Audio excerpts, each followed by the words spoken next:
Doak tells it like it is. Doak lives in the Anniesland area of Glasgow.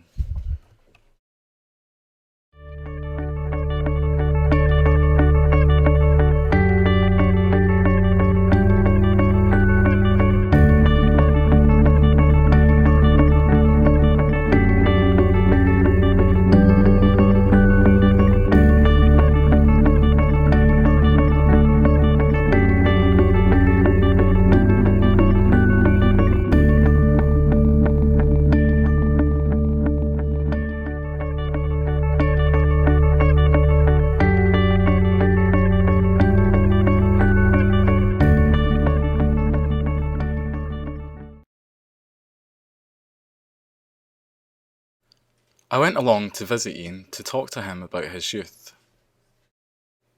and the time he spent in Lennox Castle. So Ian, whereabouts in Glasgow were you born and kind of brought up? I was actually brought up in White Street, 51 White Street, so I was... Where is that Ian? In Partick. Partick? Yeah.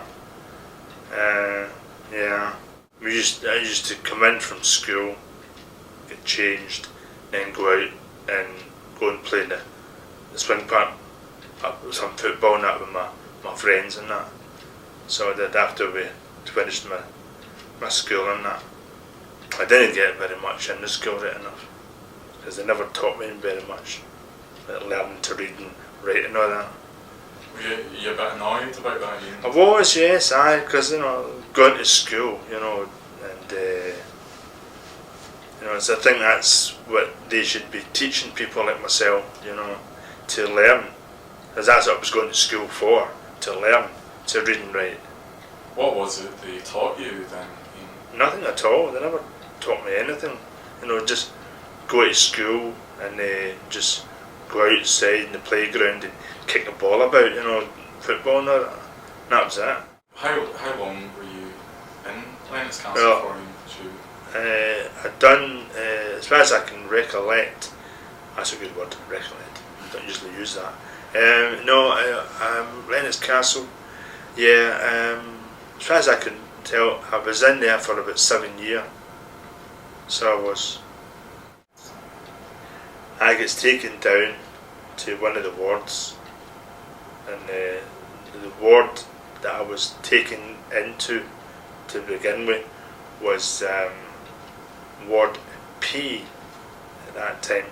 I was taken in there, and that was me. I was in there, and on the windows, to my surprise, they had bars on the windows.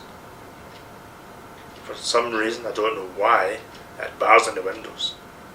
Maybe it was to stop patients going to jump out. Is that what you were called, patients? Yeah, we were called patients. There was two dormitories, so I would probably think there must have been about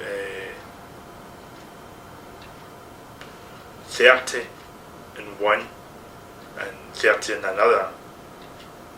Every night, what they do is they give you a bed check. What does that mean? It means that what you've got to do is you've got to stand by your bed, like the army. You've got to stand by your bed. And what the staff do is they come down, they check to see that you're there. See that none of the patients are missing. We ran away from the castle the first time. Me and my mate and his girlfriend. We ran away. We through the woods and all that, through the forest and all that, up the back of the old castle at that time. We ran out that way, we come out that way, and then we went into Glasgow. So we all went back to the castle, we all went back. But the thing was, going back wasn't my plan to go back. And that it was. I don't think it was his either. Just to thin me, just going back there. Why you ran away from the castle? Why?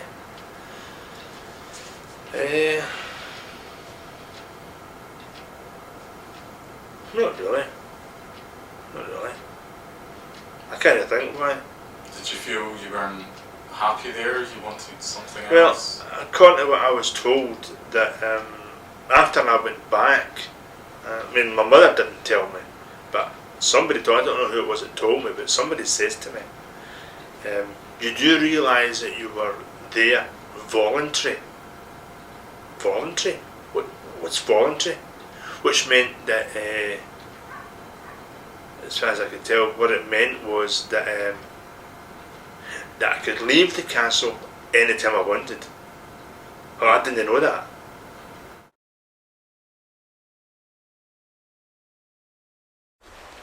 I go to the Coach House Trust and I do a lot of pottery and I paint the pots.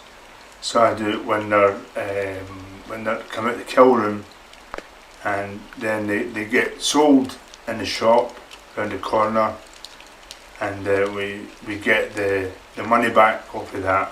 That's all we do.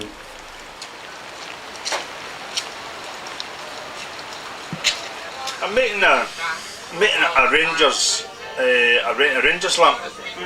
So for one of my family up in Inverness. That's what I'm doing.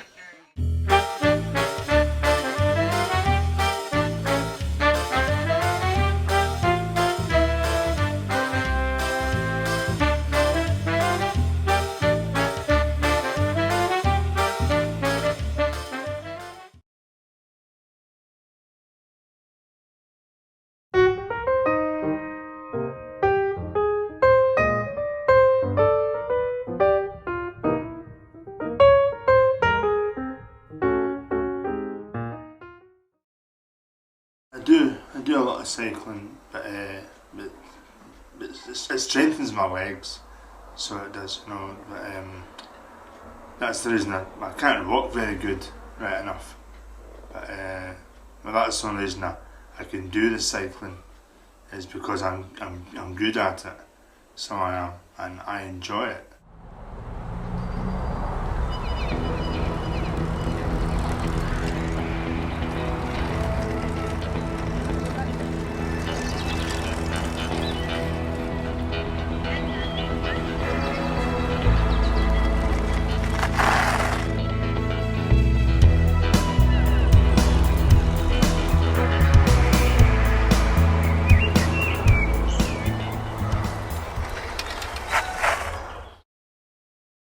All I can say to Sea Change is thank you very much for everything that they have done for me. You know, I just wish that they would have been, you know, there for me from the very start.